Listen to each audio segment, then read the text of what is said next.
Speaker sir, గౌరవ ముఖ్యమంత్రి గారు ప్రవేశపెట్టిన సంతాప తీర్మానాన్ని సంపూర్ణ మద్దతిస్తూ వారు సూచించిన విధంగా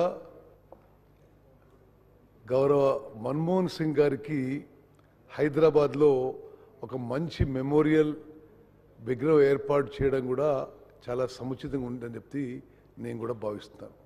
అదేవిధంగా హౌస్ తీర్మానించి మరి వారికి భారతరత్న అవార్డు చేయాలని చెప్పి కూడా వారి సూచనను పూర్తిగా అంగీకరిస్తున్నాను. Doctor Manmohan Singh is one of the greatest illustrious sons of India. వారు పుట్టింది ప్రస్తుత పాకిస్తాన్లో ఒక నిరుపేద కుటుంబంలో. వారు అక్కడి నుంచి మరి ప్రస్తుత పంజాబ్కి వచ్చి అక్కడ చండీగఢ్లో మరి ఉన్నత విద్యను అభ్యసించి చాలా రేర్ వారు ఆక్స్ఫర్డ్లో క్యాంబ్రిడ్జ్లో మరి ప్రపంచంలోనే ప్రపంచ ప్రఖ్యాత 2 యూనివర్సిటీస్లో వారు ఉన్నత విద్య అభ్యసించడం కూడా మనందరం గమనించాలి. అదేవిధంగా ఈ దేశంలో ఉన్న ఉన్నత పదవులు చాలా వారు అలంకరించారు. వారు మరి ఫైనాన్స్ సెక్రటరీగా ఉన్నారు గవర్నమెంట్ ఆఫ్ ఇండియాగా, రిజర్వ్ బ్యాంక్ ఆఫ్ ఇండియా గవర్నర్గా ఉన్నారు, ప్లానింగ్ కమిషన్ డిప్యూటీ చైర్మన్గా ఉన్నారు, మరి యూనివర్సిటీ గ్రాంట్స్ కమిషన్ చైర్మన్గా ఉన్నారు, మరి దేశానికి గొప్ప ఆర్థిక మంత్రిగా ఉన్నారు, మరి రాజ్యసభలో లీడర్ ఆఫ్ అపోజిషన్గా ఉన్నారు, మరి 10 ఏళ్ల పాటు మరి భారతదేశానికి ప్రధానమంత్రిగా ఉండి అద్భుతమైన సేవలు అందించిన విషయం కూడా మరి ఈరోజు గుర్తు చేసుకోవాలి. మరి ముఖ్యమంత్రి గారు అన్నట్టుగా ల్యాండ్ అక్విజిషన్ విషయంలో ఒక ల్యాండ్ మార్క్ లెజిస్లేషన్ తీసుకోవడం జరిగింది. ల్యాండ్ అక్విజిషన్ విషయంలో ఎప్పుడు కూడా కాంగ్రెస్ పార్టీ మరి టాప్ లీడర్షిప్లో ఒక భావన ఏంటంటే ఈ ల్యాండ్ అక్విజిషన్ చేసినప్పుడు ఒక మానవీయ దృక్పథంతో ఒక హ్యుమానిటేరియన్ యాంగిల్తో మరి ఎవరినైతే మనం డిస్ప్లేస్ చేస్తున్నామో, ఏదో డెవలప్మెంట్ చేస్తామని లేకపోతే ఇండస్ట్రీస్ పెడతామనో లేకపోతే ప్రాజెక్ట్స్ కడతామనో లేకపోతే మరో కారణంగా ఎవరినైతే డిస్ప్లేస్ చేస్తున్నామో అన్ని విధాలుగా వారికి మరి కంపెన్సేషను, రీలొకేషను, సరైన R&R ఉండాలని చెప్పి మరి మన్మోహన్ సింగ్ గారు ప్రధానమంత్రిగా ఉన్నప్పుడు ఒక ల్యాండ్ అక్విజిషన్ యాక్ట్ తీసుకునే విషయం మనం గుర్తు చేసుకోవాలి. అదేవిధంగా స్వాతంత్రం తర్వాత అడవుల్లో ఉండే అడవి బిడ్డలకి వాళ్ళు అడవుల్లో మరి డ్రిఫ్టింగ్ అగ్రికల్చర్ చేసుకుంటూ ఉంటారు. వారికి ఆ పోడు భూముల మీద ఏ హక్కు ఉండకపోవడంతో చాలా ఇబ్బంది పడుతూ ఉండేవాళ్ళు.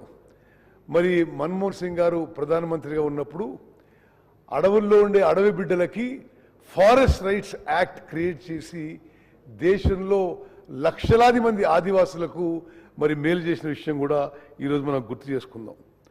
అదేవిధంగా ఒకసారి మనం సివిల్ న్యూక్లియర్ డీల్ గురించి మాట్లాడితే ఆ సివిల్ న్యూక్లియర్ డీల్ విషయంలో మరి యూపీలో ఇంటర్నల్ అలయన్స్లో ఎక్స్టర్నల్లో సివియర్ అపోజిషన్ ఉండింది.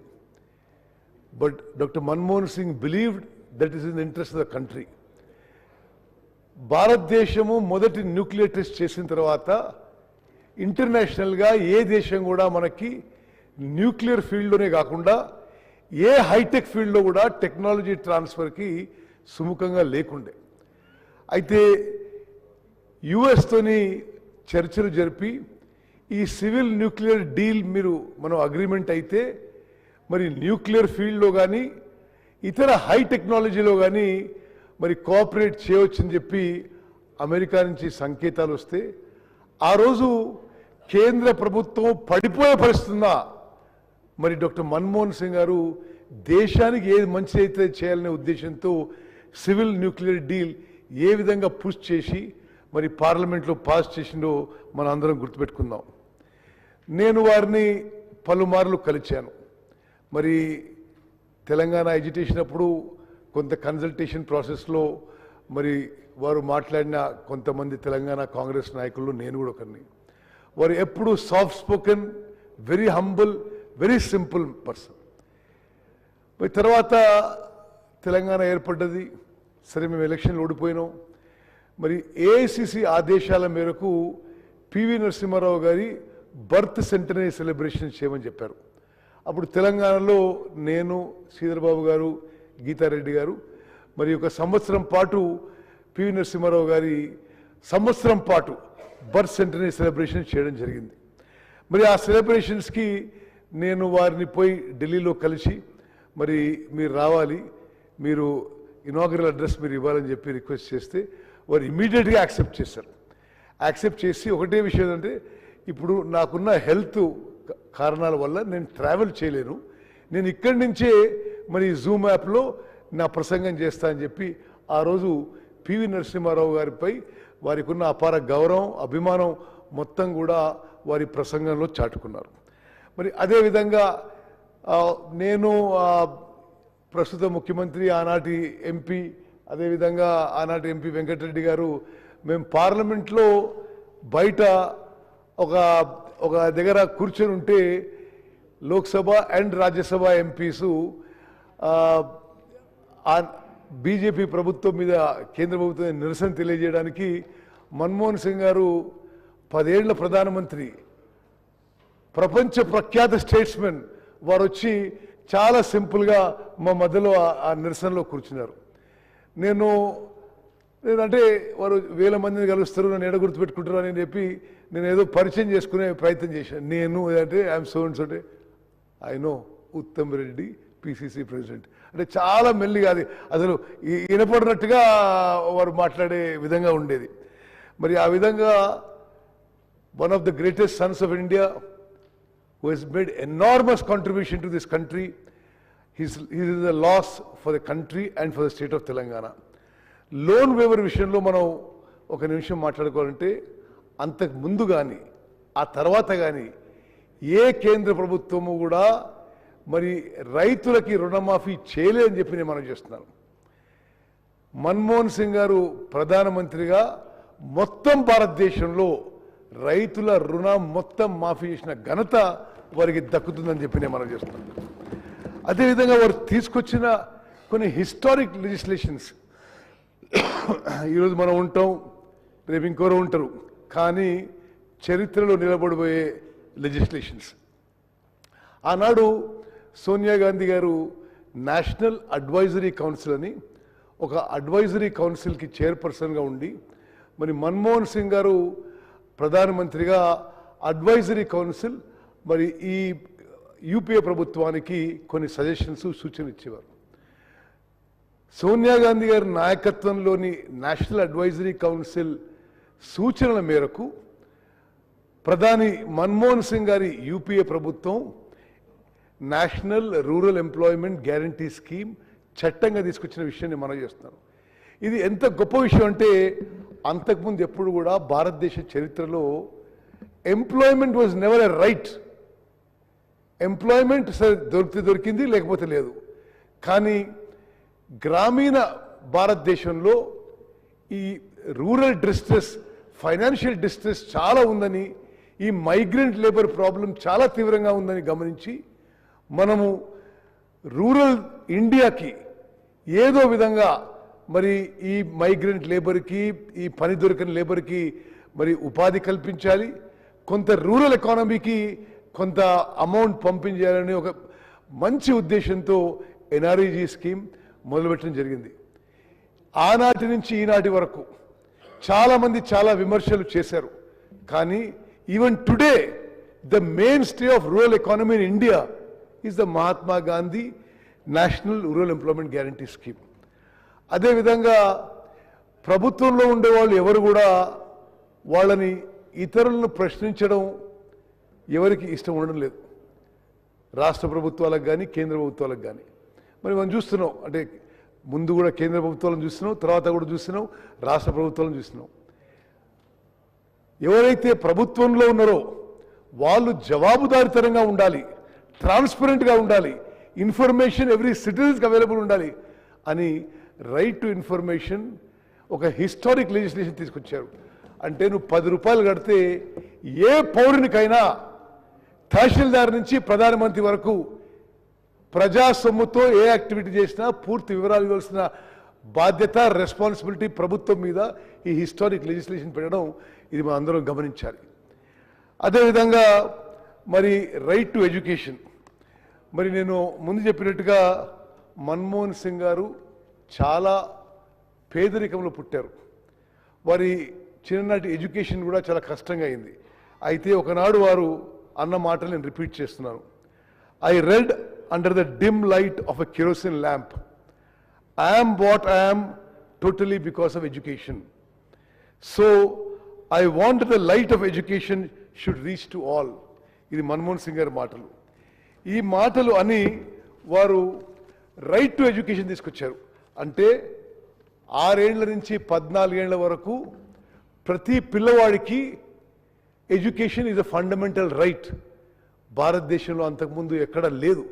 దానికి అనుగుణంగా మరి కేంద్ర ప్రభుత్వాలు కానీ రాష్ట్ర ప్రభుత్వాలు కానీ ఎడ్యుకేషన్ ఇన్ఫ్రాస్ట్రక్చర్ క్రియేట్ చేసి మరి ఇన్ని కిలోమీటర్ల లోపల 6 ఏళ్ల నుంచి 14 ఏళ్ల లోపల ఉండే అందరి పిల్లలకి మరి ఎడ్యుకేషన్ ఈజీగా ఫ్రీగా అందుబాటు ఉండే విధంగా ఈ చారిత్రక చట్టం తీసుకొచ్చిన విషయం కూడా ఈరోజు మనం గుర్తు చేసుకుందాం. అదేవిధంగా ఫుడ్ సెక్యూరిటీ యాక్ట్. దేశంలో ఎవరు కూడా ఆకలి చావులు చావొద్దనే ఉద్దేశంతో మరి ఫుడ్ సెక్యూరిటీ యాక్ట్ అని ఒక చారిత్రాత్మక ఒక హిస్టారిక్ లెజిస్లేషన్ మన్మోహన్ సింగ్ గారి ప్రభుత్వం తీసుకొచ్చింది. దాని కిందనే ఇప్పటి ప్రభుత్వాలు కూడా మరి తెలంగాణలో కూడా ప్రతి పౌరునికి 6 కిలోల బియ్యం ఉచితంగా ఇవ్వబడుతుందని చెప్పి నేను మనవి చేస్తున్నాను. చివరిగా స్పీకర్ గారు, it is a historic day for the assembly of Telangana. The person who played a key role, instrumental role in the creation of Telangana, we are all paying tribute to him. నిస్సందేహంగా సోనియా గాంధీ గారు మరి UPA చైర్పర్సన్గా ఉండి, మన్మోహన్ సింగ్ గారు ఆనాటి ప్రభుత్వానికి కోalition గవర్నమెంట్కి ప్రధానమంత్రిగా ఉండకపోతే మరి తెలంగాణ రాష్ట్రం రావడం అనుమానమే. వారు ఇరువురు కూడా తెలంగాణ రావడానికి ఏమేమి చేయాలో అన్ని చర్యలు తీసుకున్నారు. ఆ రోజు మరి ఒకటి కాంగ్రెస్ పార్టీ నష్టపోతుంది అందరికి తెలుసు. అదేవిధంగా ఒక ప్రాంతం వారు విడిపోయే పెద్ద భాగం ఉన్నవాళ్ళు చాలా తీవ్రంగా దీన్ని వ్యతిరేకిస్తున్నారు. ఎవరేమనుకున్నా సరే మరి తెలంగాణ రాష్ట్రం ఇవ్వాలనే దృఢ సంకల్పంతో సోనియా గాంధీ గారు మన్మోహన్ సింగ్ గారు ముందుకు పోయినందుకే ఈరోజు తెలంగాణ రాష్ట్రం ఏర్పడదని చెప్పి ఈరోజు శాసనసభలో మనం రికార్డ్ చేసుకోవాలి. ఎందుకంటే ఆ రోజు మనం పరిస్థితి గమనిస్తే కాంగ్రెస్ పార్టీ అధికారంలో ఉంది. లోక్సభలో మరి చాలామంది సభ్యులు దాన్ని వ్యతిరేకిస్తున్నారు. అయినా సరే ఎవరేమనుకున్నా సరే ఇది న్యాయం, ఇది ధర్మం, ఇది చేయాల్సిన పని, ఇది మాట ఇచ్చినామని చెప్పి లోక్సభలో ఈ తీర్మానము ఈ చట్టం పాస్ చేశారు. అదేవిధంగా రాజ్యసభలో చట్టం పాస్ చేశారు. అదేవిధంగా president of India gazette notification మరి ఇవ్వడంలో కూడా మన్మోహన్ సింగ్ గారి పాత్ర ఇవన్నిటిలో గొప్పదని చెప్పి నేను మనం చేస్తాను. చివరిగా నేను ఆ రోజు తెలంగాణ కాంగ్రెస్ పార్టీ నుంచి ప్రతినిధిగా ఒక విషయం ఈరోజు ఆన్ రికార్డ్ చెప్పదలుచుకున్నాను. ఆ రోజు తెలంగాణ రాష్ట్రం ఇవ్వాలనా వద్దా, ఇస్తే హైదరాబాద్ నగరానికి ఏ స్టేటస్ ఇవ్వాలి, హైదరాబాద్ నగరానికి వచ్చే ఆదాయం ఎట్లా విభజించాలని పలుమార్లు చర్చలు జరిగినాయి. ఆ కన్సల్టేటివ్ మీటింగ్స్లో నేను కూడా తెలంగాణ కాంగ్రెస్ ప్రతినిధిగా పాల్గొన్నాను. ఆనాడు కూడా ఉమ్మడి ఆంధ్రప్రదేశ్లో 23 జిల్లాలు ఉంటే సరే హైదరాబాద్ నగరం was the financial capital, was the financial source of combined Andhra Pradesh also. Srikrishna commission కూడా ఎప్పుడైతే ఆప్షన్ 1 to 5 రాశారో మరి వేరు ఆప్షన్స్ ఇచ్చారు. మరి రాష్ట్రాన్ని విభజించినప్పుడు హైదరాబాద్ ఇట్లా చేయాలి అట్లా చేయాలని. కానీ నేను ప్రత్యక్ష సాక్షిగా మనవి చేస్తున్నాను, ఆనాడు సోనియా గాంధీ గారు మన్మోహన్ సింగ్ గారు తీసుకున్న నిర్ణయం అండ్ అన్ఎన్కంబర్డ్ హైదరాబాద్ అంటే ఎటువంటి ఆంక్షలు లేకుండా Hyderabad will be A capital of Telangana, all revenue Hyderabad will come to Telangana అనే నిర్ణయం తీసుకొని ఈరోజు తెలంగాణ రాష్ట్రం ధనిక రాష్ట్రం కావడానికి, ఫర్ తెలంగాణ రాష్ట్రం, for Telangana state to be the map of India, for the Hyderabad to be the fastest growing city in the country, and for Telangana to be fastest growing city. I mean, it is a contribution of Sonia Gandhi.